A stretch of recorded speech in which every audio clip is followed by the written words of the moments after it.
Hi, I want to tell you a little bit about the vocabulary pages in the ESL Path to Fluency membership. You can see that I'm on a page in Lower Intermediate 2. On the left, there is a vocabulary page.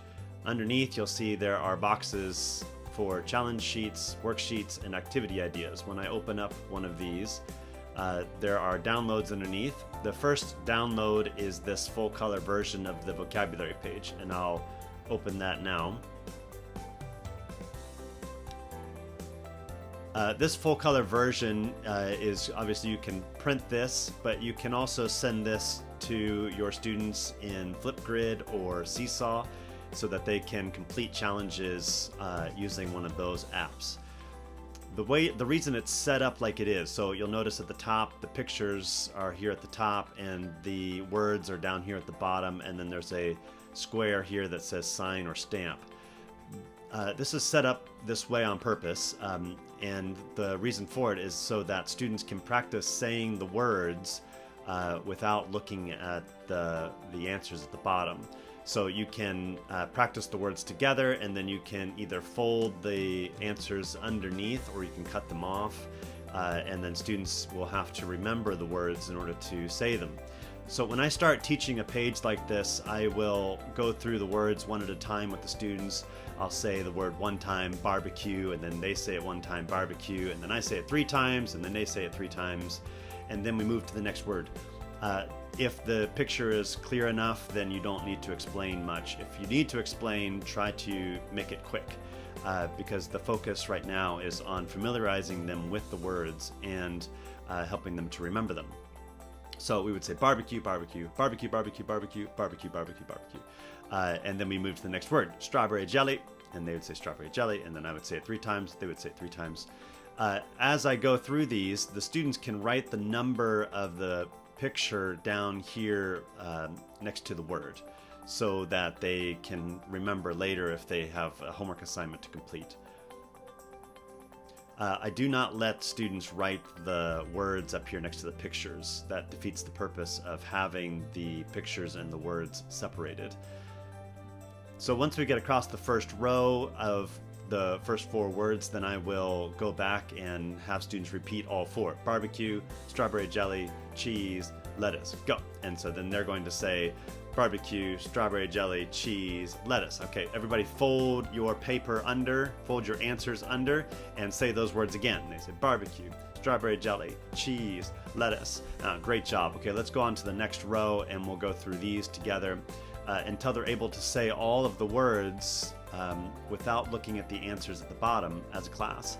After they're able to do that, then you can put them into groups, small groups to practice, and there are lots of activities that you can do using flashcards and of course these sheets.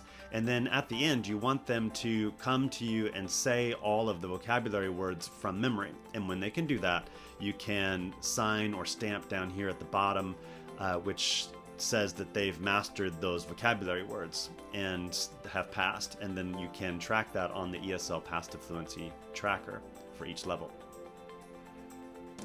So there's some other pages here available for each vocabulary page. The second is this printer-friendly version, which has a lot less color. So you're going to, it's going to be a lot easier on your printer if you're printing them. You also have half sheets. These are great as exit tickets or for spelling. So the words or the pictures are here, but not the words, and so students could use this to come to you and say those words from memory, or you could give them some paper and they would simply need to write the number and then the word, so they would need to remember the word and spell it, which is great practice for them, and then you can sign or stamp there. There's also Spanish-English version of these vocabulary pages now, and the Spanish to English version of course is great for Spanish speakers to help them learn the vocabulary words, learn what they mean more quickly, but you can also use this in a gen ed, general education classroom environment so that your Spanish speakers are learning English and your English learners or your English speakers are learning Spanish. And of course you can team Spanish speakers up with English speakers and have them teach each other. Underneath the challenge sheets, there are worksheets you can give as homework or in class. The first one is usually a text data set, which is a word bank or sentence bank that students then organize into categories. So in this case, they would organize things that they like on their hamburger and things that they don't like on their hamburger, and you can brainstorm a bunch of other words here, and then the students go through and organize those, and then of course they can get with a partner and chat about it afterward, which is fun. There's also usually a vocabulary worksheet here where they will fill in blanks using the vocabulary words that they've learned. Underneath the worksheets, there are activity ideas, and you'll find flashcards here for all of the vocabulary words, and there are lots and lots of games you can play using flashcards. The flashcards are, they have the level here and the unit number also. There's a board game in this unit that you can use with your students. Print this off, and students, roll a dice and move around the board. I have students say each word as they go by it, so barbecue, strawberry jelly, mayonnaise, mustard, bread. They say each word, and then on the word that they end their turn on, they need to make a sentence for that word. And if they remember the words, they keep going. If they can't remember a word, then they need to go back to the start and start again.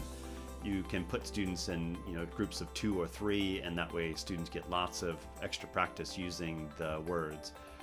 This is great as a sort of an extra activity. So if students are doing a challenge, like they need to remember and say all of the vocabulary words to you, when a student has completed that challenge, then you can give them this board game and let them sit with a partner and continue practicing by playing the game, where other students might continue to practice the vocabulary challenge that you gave them to be able to say all of the words from memory.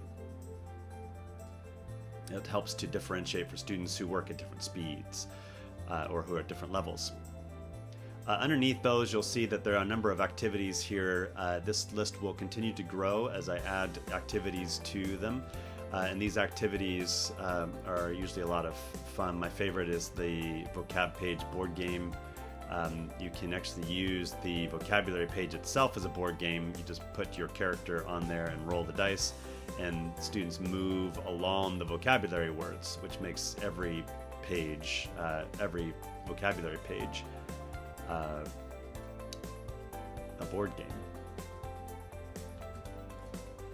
So that's a bit of an overview on how to use the vocabulary pages in your ESL Path to Fluency membership. If you have any questions, feel free to email me anytime. I am here for you.